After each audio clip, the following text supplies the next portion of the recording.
nama tokko ka yoo shuumame islaamummaa kana nu harkatti xayyafu. Nama keenya ta'ee ilmuwaan ta'ee na taatee yoo angoo wayii xiqqoo argateetiin hin jedhu islaamummaa tana wajji nama nu jibbu nurra ture duraa. Zabana duraa san keessatti rakkoo santu nu mudataa ture. Namni angoo argate guutuun gara isin dhufi diinii kana wajji nu jibbeetuma garas achi harkifata gara Amaaraa. Waan santu nurra ture rakkoon nu qabnu kan. Isin hidhuu fi isin wadhabamsiisu. Diini maa guutumatti diin kana xayyafu. Angoo qabu kana fayyadamee lafa. Waan akkasii ture. Har'a muudhi beesan rabbi biyya keessaa baasee namni keenya ijoolleen ta'in ammaa tana ka foosiisii illee ka salaatu jijjiiramni argama. Gammachuun har'aa kana keessa jiru kana.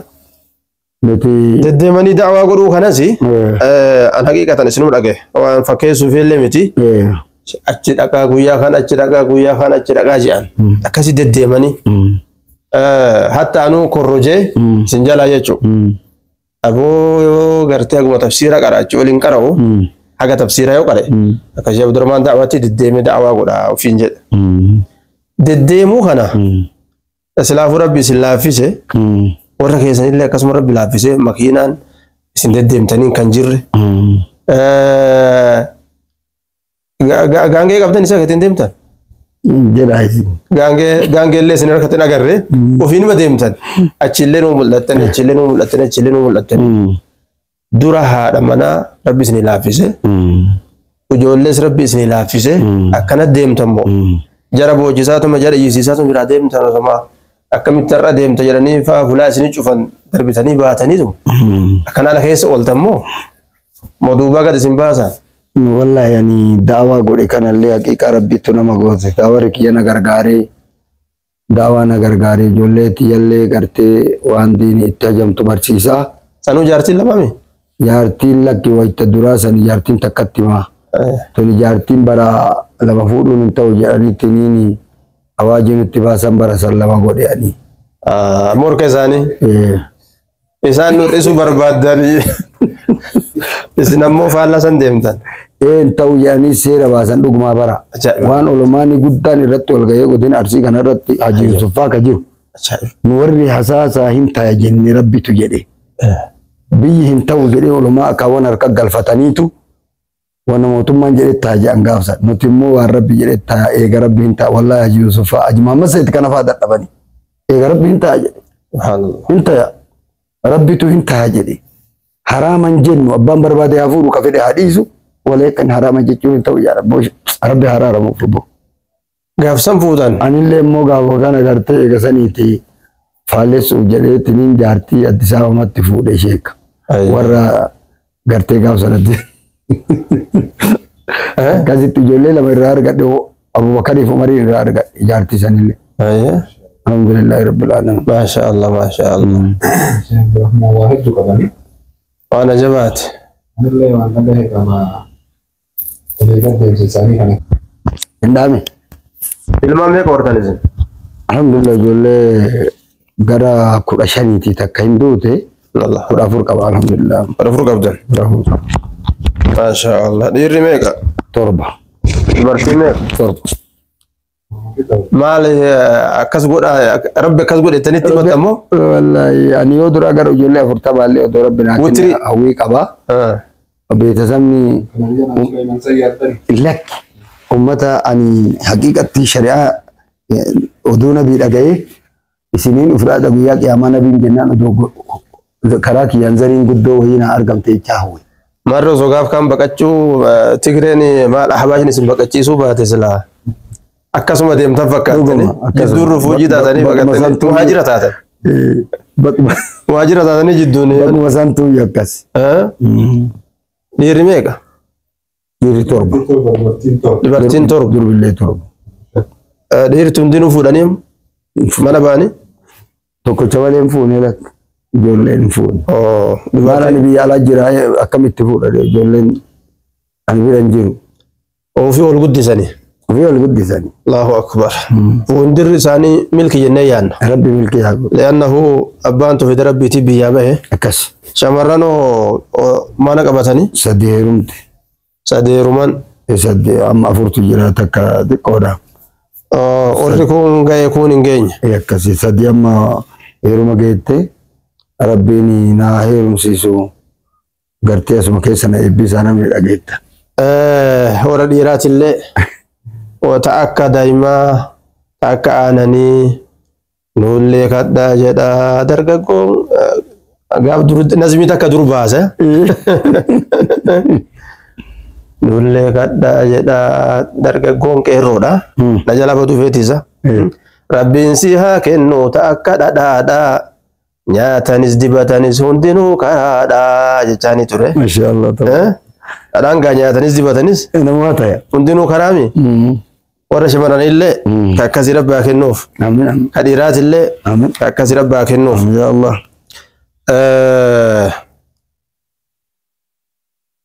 Waa'ee adeemsa kana gabaabumaan kaa'onnaa kana keessaa baana. Gama adeemsa onnaa deebina. Adeemsa kana keessatti jettamaam.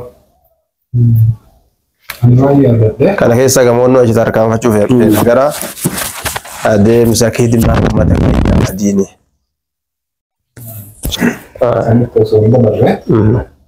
Gaafa dhiyoo gaaf durii biyya dhaqe tokko sheewaliyyi tokko wal arge. Waliin agartanii hoteela seennee wayikii waa nyaannee ittiin hin jennu warri Itoophiyaa kun waan akkana walitti qabsan takka esiit achi keessa nama fida. Achi agartanii waan san keessa kafalan. Biyya achi keessa itti kennanii deebisaa achi keessa keettee gaddeebi. Waan san beekanii keessa qabatan. Maqaa qabdoonti. Waan jalaa badde. Waan san keessatti birrii hojisiin deebisaa deebiftee sheewaliyyiin kun agartanii akkuma keessa kaa'eetu maanii birrii itti kenne akkasumatti taloo kanatti. Sila warri tuni kiristaanaa sadaqaawwiin iyyattimoo maal jettee deebisaa kan akkanatti keessa keettee biyyatee. Waan isin keetteef seetaati. Laalaa isuma baana. Inni beekaa mana hambisaa tana deebisaa. Shaayii gizee dhugan. Akkasuma tuqanii isin fudhattee dabarsa. Nama kattan fudhata. Jennaan maaliif akkana gootee jennaan waan kana Sheekh Abdurrahmaan jala argee naan jedhe. Abdurrahmaan daawwa. Sheekh Abdurrahmaan hin beeku gaafsan. Oduu gurra malee. Jennaan achuma duuba akkuma kan kee kana na dhibbee gaafattee naan jedhe. Gaafattee naan isheen waan naan jedhe. Wanni akkanaa jiraatee angoruu sheekmatuun ulanii warri qabdamu kun dhufanii agartee nyaata dhiyeessanii gizee nyaatanii kennan isheen gizee qabalu. Hambisaa isin deebisan akkasuma kenneefi. Maa kennitaniif sheeka warri tun kiristaanaan agartanii jedhee gaafattee yoo an akkana godhe nam islaamaa koosee maraani kabajji. Yookaan akkanuma achi taa'ee baya namni agartee isa dubbisu hin jiru kanaaf akkana godhaa. Warri nama faayidaa jala argatu san kaddamtiin. Ajaa'ib. Akka nama islaamaa isiin agartee qaashee laaltee dhiifneef akkana godha jedhee isheen himnanillee gaafsan irraa jalaa baratee akkana godhaa naan jedhe. Ajab. Wanni sheekoleen gariin dalagani waan kadar dalagu. Dubbiin ilmii kadarii haga kadarin ibsinitti namaan ibtu. Kadar maal dalage Nabi Muusaa wajjin deeme doonii yaabbatanii deeman takka cabse. Warri dooniidha irraan fudhanne baasii yookaan noolii jedhan. Maa cabsite nama tola nutti oole jedhee Muusaan aaree dubbate. Kadar yeroo saniif himnee fi boodanii himee fi yeroo himuuf waan jedheeni namticha mootii zaalimaa tokkotu doonii sirriidhaa tafayyaa fudhata. Tanaammoo yoo amma xiqqoo cabsee eeyibii itti godhe karaa dabartii fi namtichi hin fudhatu waan jedhu deebiseef jechuudha. Dubbiin sheekkan gariidha. Dubbii akka kadarsantu deema. Amma isaan mallaqa kana achi kennuu kana ummanni biraa kan bikka biraatti ilaalu fikira akkasii yaada isaan yaadan san kan nama muslimaa ittiin kabajuuf kennan san yaadu. Sheeka tokkoon dhaga'e gaafa Hayila Sillaasee san jedhaniin si'a moo gaafa dargiitiin si'a mana bultii kasiree qabatee birrii 1000 takka kenne jedhan haadha siree saniif kaafiran talle. Birri 1000 takka jechuun gaafsan waan asin dhiyaanne.